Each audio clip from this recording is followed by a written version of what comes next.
Olha só, mais um destaque da nossa edição semanal. Eu quero preparar a charge da nossa semana, cujo tema é o tema da nossa entrevista. Daqui a alguns minutinhos, nosso entrevistado já está se conectando, mas vamos lá, vamos colocar a charge na tela, produção?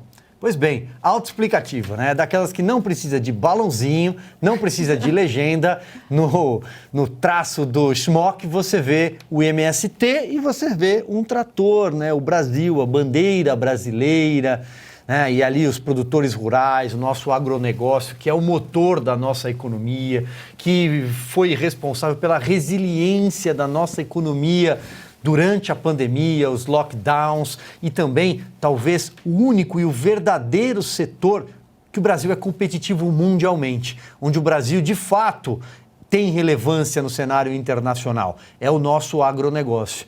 E aí, o MST de volta, um pesadelo que volta à vida dos brasileiros, que num número bem rápido aqui de memória, Fabi, durante os governos Dilma e Lula, eram cerca de 2.000 invasões de propriedades, de terras por ano. Isso mesmo. Fernando Henrique, a mesma coisa, se não mais. O presidente Jair Bolsonaro, menos de 20 invasões de terra, né, durante o período Bolsonaro.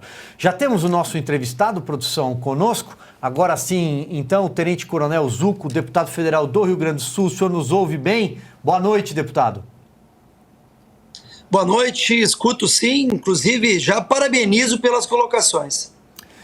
Muito bem, deputado, estamos aqui eu, a Fabiana Barroso e a Cristina Gremel, e eu queria começar com a primeira pergunta justamente sobre essa charge, deputado, que nós exibimos agora há pouco, que trata da volta do MST. E não só do MST, também de alguns satélites sem terras, movimentos novos. Tem esse já bem conhecido do senhor José Rainha, né, que frequenta páginas policiais aí há 3 décadas, responde a 40 processos e foi preso aqui em São Paulo. Bom trabalho da Secretaria de Segurança Pública aqui de São Paulo, comandada pelo também deputado Capitão Derrite, né, que está licenciado do mandato aqui na Secretaria de Segurança. E já não é hora, deputado, de uma CPI no Congresso Nacional para apurar a atuação do Sem Terra, que agem à margem da lei no Brasil? Exatamente, a sua colocação é muito própria. Na verdade, nós estamos vendo atos criminosos. Essa é a realidade. Eu estava escutando e realmente é de se perguntar, existe conivência ou até facilitação? Como pode, em 2 meses desse desgoverno, desta irresponsabilidade que está acontecendo, termos mais invasões do que 4 anos? Tivemos cerca de 14 invasões nos 4 anos do governo Bolsonaro. E Bahia, São Paulo, Mato Grosso do Sul, Minas Gerais, são tantos os estados que estão sofrendo com esse movimento que apresentei, né, a CPI na Câmara dos Deputados, na Comissão Parlamentar de Inquérito. Já passamos de 100 assinaturas e agora fiquei muito feliz também, pois se agregou a este movimento o presidente da Frente Parlamentar da Agricultura, deputado Lupion, e nós estamos aí querendo que a gente consiga o máximo possível. Queremos saber quem são os financiadores, quem é que está pagando os ônibus, os alimentos, os advogados, desses, com toda a cautela. Para mim, quem vai muitas vezes armado invadir propriedade produtiva, matar animais, são criminosos, não tem outro nome. Então, estamos com esse intuito, já apresentamos essas assinaturas e estamos coletando para poder chegar a 171 assinaturas. E para os telespectadores que estão nos vendo, já temos Partido Progressista, União Brasil, PSDB, Podemos, Republicanos, PL. Então, são vários parlamentares que estão aderindo a essa CPI. Deputado, boa noite. Eu queria aproveitar e fazer a seguinte pergunta. Eu estou acompanhando o dia a dia aí da Câmara e eu estou vendo como vocês estão trabalhando, ainda bem, porque tem realmente muitas frentes de atuação, e vi que também está surgindo uma CPI para apurar as Americanas. E a verdadeira intenção atrás disso, talvez, né, vamos colocar no condicional, seria a discussão da taxa de juros que o Lula quer abaixar no grito. Então, eu vejo essa CPI do Movimento Sem Terra, dessas terras invadidas, sendo produtivas ou não, é crime no Brasil, né, invadir propriedade privada. Então, eu vejo assim, como lidar, como que o senhor vai fazer para não deixar essas outras CPIs tomar corpo e ficar essa CPI, como já ficou a CPI, por exemplo, das ONGs, né, lá nas gavetas esquecidas, e a gente precisa solucionar a questão desses movimentos. O ponto fundamental aí do investimento é crucial. Eu tenho certeza que os senhores vão descobrir coisas importantíssimas para nós brasileiros nos livrarmos desses arruaceiros, desses bandidos, de gente que mata, de gente que realmente fez... não dá para passar pano, não tem meio termo, né? O que eles costumam fazer, já fizeram no passado e estão fazendo o que parece, deputado, eu queria essa confirmação, a suspeita é que eles estão invadindo, como invadiram lá aquela empresa Suzano, as terras da Suzano, justamente para negociar cargos com o governo. E isso tem sido tratado abertamente, o que seria a improbidade administrativa. Então, vai nesse sentido, eu sei que eu falei muitas coisas, mas vai daí, deputado. Olha, perfeita a sua colocação, parabéns, quero te parabenizar também porque te acompanho. A gente precisa de jornalistas que façam o que é certo, não o que é fácil. E eu fico muito feliz com a Revista Oeste, que tem uma postura responsável da informação. E tu tens razão. A gente acaba vendo também, do outro lado, a postura de outras CPIs, até para tentar enfraquecer esta oposição responsável que estamos fazendo. Nós não estamos fazendo barulho. Nós temos 2 meses de uma gestão. Existe um estelionato eleitoral. Existem mentiras. Foi prometido que a gasolina ia diminuir e aumentou. Foi prometido que o salário ia ser melhorado e, pasmem, R$18. Isso é um deboche com a sociedade. Foi prometido que haveria uma gestão para todos. Eles estão fazendo um projeto de vingança, colocando ministros incompetentes, ignorantes, que não sabem o que estão fazendo. Estamos vendo a farra nas alturas, com ministros usando aviões da FAB, muitas vezes para situações particulares, como compra ou venda de cavalo. Então, nós temos que estar atentos, sim. Tu tens toda a razão. A questão da CPI do MST, nós estamos indo muito a fundo. Já temos as 191 assinaturas e os 33 assinaturas do Senado, eu estou dizendo em relação à CPMI do 8 de janeiro, mas eu venho da legislação estadual aqui no Rio Grande do Sul, agora meu primeiro mandato como federal. E a gente depende também do entendimento do presidente Arthur Lira, que está tendo a coerência e está avançando nas pautas necessárias, como até mesmo a pauta que eu falo em relação à legítima defesa, a flexibilização do uso da arma de fogo. Para vocês terem uma ideia, essa semana não foi o deputado Zucco, não foi a Revista Oeste, não, saiu na própria emissora que lutou tanto para que o presidente Bolsonaro não fosse eleito, que foi recorde a queda de homicídios e de mortes violentas. Então, se nós temos indicadores, se nós temos evidências do sucesso na segurança pública, por que não copiar? Mas não, pelo contrário, estão desgastando projetos que foram muito positivos. Nós investimos na segurança pública.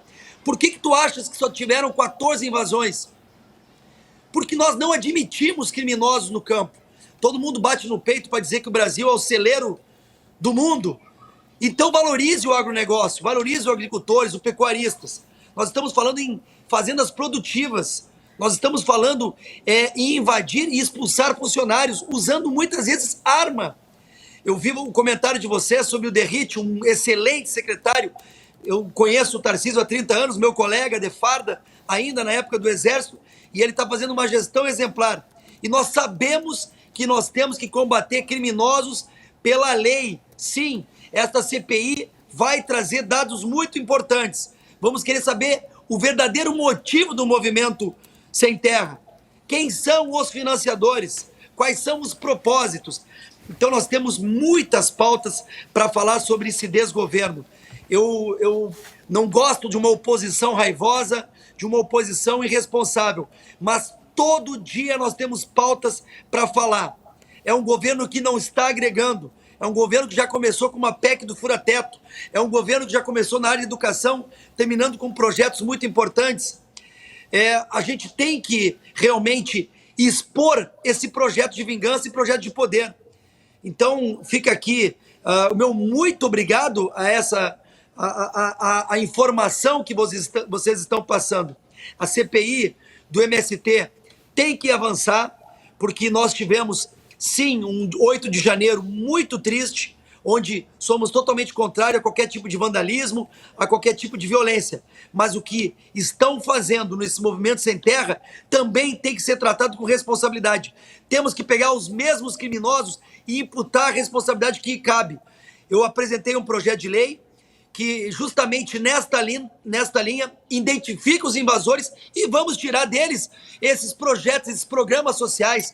Quero ver tirar o programa do Bolsa Família, quero ver impedir eles de assumirem cargos públicos. Então fica aí realmente esse intento e nós estamos confiantes que com o apoio da Frente Parlamentar da Agricultura teremos as 171 assinaturas previstas. Deputado, agora uma pergunta da Cris. Deputado, boa noite. O senhor já destacou aí que acha essa CPI do MST tão importante quanto a do 8 de janeiro, mas é inevitável a pergunta, eu imagino que boa parte dos nossos espectadores também esteja com essa dúvida. A gente sabe, a gente ouve falar que há uma ordem de prioridade, óbvio, que deve ser instalada, acho que pelo regimento da Câmara, primeiro aquela CPI que tiver o seu pedido lido, né, por primeiro. Há espaço para mais de uma CPI acontecendo ao mesmo tempo, duas tão importantes quanto esta, por exemplo, ao mesmo tempo? E como isso se daria, na sua opinião? Olha, ótima pergunta. Eu já confesso que 513 deputados, são muitos deputados, então não tem problema algum de nós termos várias demandas e várias pautas a serem trabalhadas. O 8 de janeiro é muito importante. Eu pergunto, de forma muito simples, qual o motivo para esse governo estar apavorado para que não seja instalado? Qual o motivo para que haja burburinhos dentro da Câmara para que deputados retirem as assinaturas? E nós estamos atentos a isso. Queremos saber quem irá tirar a assinatura e o motivo da sua retirada. Hoje nós temos 191 assinaturas na Câmara dos Deputados Federais. O necessário são 171, temos 20 assinaturas a mais. Temos 33 assinaturas no Senado. Então, o regimento prevê que no primeiro movimento, Congresso como um todo, ou seja, Câmara dos Deputados Federais e Senado, primeira sessão do Congresso, poderá sim ser lida e instaurada esta comissão, que eu julgo de uma grande importância. Eu quero perguntar para o seu ministro Flávio Dino por que está sendo proibido a liberação das imagens. Nós temos que saber algumas respostas, porque da mesma forma que condenamos e que queremos que aqueles que fizeram errado paguem, nós queremos também saber as responsabilidades que já deveriam ter sido tomadas por este governo. E a tua pergunta tem propriedade, porque sim, primeiro nós temos que coletar as assinaturas previstas. Após a coleta, fica a cargo, né, da instauração por parte do presidente Arthur Lira, que escolhe muitas vezes o presidente e o próprio relator, e nós temos que andar. A sociedade, ela aposta, ela dá uma procuração para o Parlamento Federal, e nós temos deputados suficientes para manter muitas CPIs. Nós precisamos de um governo realmente que entregue, que tenha a responsabilidade de não só pedir voto, mas que na hora que ele conquistou esse projeto de poder, ele também entregue resultados. Então eu espero que a gente possa instaurar a CPI do 8 de janeiro ainda no mês de março e as demais a gente vai instaurando ao longo dos meses. Deputado, quero agradecer então por ter conversado com a gente e até uma próxima. Desejo aí um bom mandato e espero que essa CPI seja, enfim, instalada, até para que se apure tudo, não se passe pano para ninguém. Quem cometeu crime, quem cometeu vandalismo, depredação, que seja punido à letra da lei, com rigor. E quem está preso injustamente, num processo absolutamente kafkiano, que seja libertado já e depois busque reparação por tudo o que passou.